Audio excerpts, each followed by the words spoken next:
राधे राधे दोस्तों। आज की कहानी है पछतावा।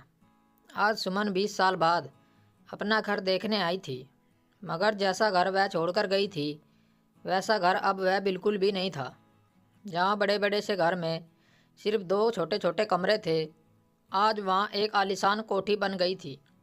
वह सोचने लगी, शायद अजय यह ज़मीन बेचकर यहाँ से कहीं और चला गया है। बच्चों को भी साथ ले गया होगा, मगर कहाँ गया होगा। वह किसी से पूछना चाहती थी, मगर किससे पूछे यह उसके समझ में नहीं आ रहा था। अचानक उसने देखा, चौकीदार घर का बड़ा सा गेट खोल रहा है। गेट खुलने के बाद एक बड़ी सी गाड़ी बाहर निकली।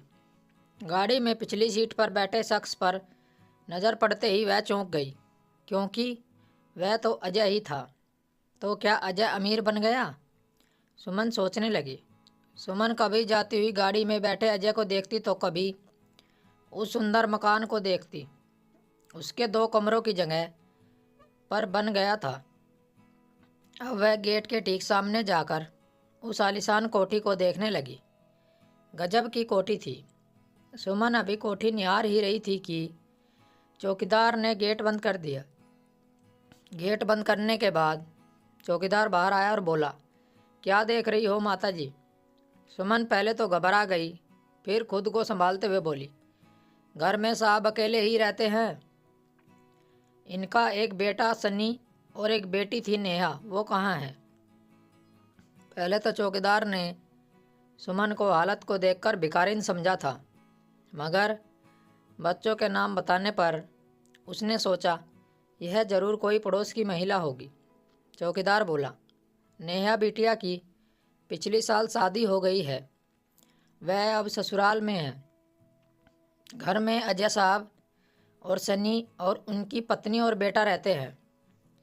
सुमन को बहुत खुशी हुई जब उसे पता चला कि वह दादी बन गई है। सुमन बोली, और अजय साहब की पत्नी नहीं रहती क्या? चौकीदार बोला, आप शायद कई सालों बाद आई हो। अजय साहब की पत्नी को मरे तो 20 साल हो गए। यह सुन सुमन को झटका सा लगा, क्योंकि जिसे वो मरी हुई बता रहा था वह तो उसके सामने जीती जागती खड़ी थी। वह सनी और पोते बहू को भी देखना चाहती थी, मगर इस वक्त उसे वहाँ से हट जाना चाहिए। यह सोचकर वह वहाँ से दूर चली गई और एक पेड़ के नीचे जाकर बैठ गई। सुमन के मन मस्तिष्क में पुरानी यादें उमड़ने लगी। जब उसकी अजय से नई नई शादी हुई थी तब वह कितना खुश थी, कितना चाहता था अजय उसे पलकों पर बैठा कर रखता था। फिर दोनों बच्चे हुए, एक छोटा सा हंसता खेलता परिवार था। मगर अचानक अजय की नौकरी छूट गई। घर में पैसों की तंगी आ गई। धीरे धीरे वह चिड़चिड़ी होती गई। दोनों में झगड़े भी होने लगे थे। घाटे की लड़ाई थी, बढ़ती ही गई। अजय ने खुद का धंधा खोलने की भी कोशिश की, मगर वह भी फेल हो गया।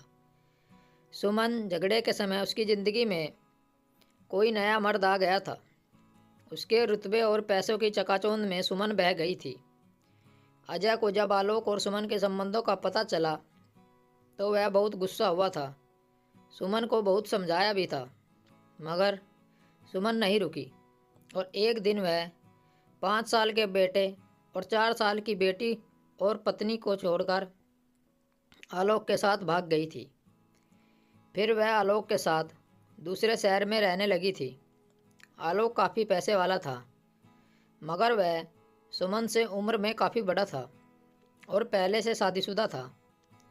वह काफ़ी साल आलोक की रखैल बनकर रही, मगर एक दिन आलोक अचानक यह दुनिया छोड़कर चला गया। उसके बाद आलोक की पत्नी बच्चों ने उसे घर से धक्के मारकर बाहर निकाल दिया। 2-3 साल से सुमन दर दर की ठोकर खा रही थी। कभी किसी मंदिर में शरण ले लेती थी तो कभी किसी से भीख मांगकर गुजारा करती थी। अब वह बीमार रहने लगी थी। आज उसका दिल किया कि अजय, इससे आगे की कहानी हम कहानी के अगले भाग में बताएंगे। स्टोरी को लेकर आपकी क्या राय है नीचे कमेंट करके ज़रूर बताइएगा। ऐसी और बेहतरीन कहानियों के लिए हमारे चैनल को ज़रूर सब्सक्राइब करें।